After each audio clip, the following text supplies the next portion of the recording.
Hujambo mwanamichezo popote pale ulipo, na hii ni Sam Media. Karibu tupate kuangazia takwimu rasmi za mchezo wa kuwania ubingwa kombe la shirikisho la mabingwa barani Afrika, Simba Sports Club dhidi ya Berkane, mchezo ambao ulikuwa ni wa maumivu makubwa sana kwa wenyeji wa mchezo Simba Sports Club. Fadhili Davis alifundisha timu ya ushindi leo kwa muundo wa timu na mpango wao uwanjani. Vitu vingi walivyofanya Simba ilikuwa kupunguza makali ya Berkane wakiwa na mpira na pia kuwalazimisha kucheza mchezo ambao hawakupanga kucheza mmoja. Pleasing Simba walikuwa wanaweka sana pressure kwenye mpira, lakini kwenye maeneo sahihi, funga njia za space kwa mabeki wakati wa Berkane kwamba wakosa option za kupasia mpira mbele.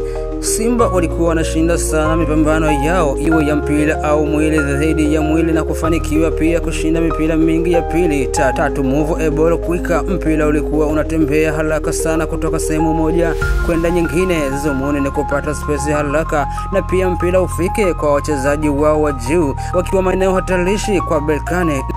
Movement rotation, ukiacha Malone, Kamau, Kagoma na Ngoma, wengine wote waliobaki walikuwa wanaruhusiwa kubadilisha nafasi kulingana na mpira ulipo, mpinzani alipo na space ilipo. Nafikiri Berkane kwa muundo wao tu tayari walishatumia ujumbe kwa Simba kwamba nini wanatakiwa kufanya uwanjani bila mpira. Leo hii hawakutaka kufanya pressing ya juu, bali walirudi chini haraka sana, mid block mpaka low block, wakiwa na mfumo wa 4-5-1, wakibana sana ndani ya uwanja kufunga zile space ambazo Budo, Mpanzu na Haua wanapenda kutumia. Dhumuni ni kuwapa Simba fursa ya kupiga crossi wakiamini watazimudu, lakini mambo yakazidi kuwa magumu kwa upande wa wekundu wa Msimbazi. Simba wakiwa na umiliki wa mpira, Berkane walipata tabu kuwafanya Simba wasumbuke hata pale Simba walipokuwa pungufu. Sababu moja hapo physical, leo Berkane walikuwa nyuma zidi ya Simba, pamoja na ile pressure zidi ya mpira ilikuwa ngumu kwao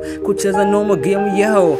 Moja, Mamadou Kamara leo akiwa na mpira na bila mpira alikuwa na mechi ngumu sana, lakini namba 2 Kamau kila mpambano kwake alikuwa anashinda yuko vizuri. Namba 3 Labuheli bana anajua body technical, yuko vizuri kwa kweli, anajituma anapokuwa uwanjani.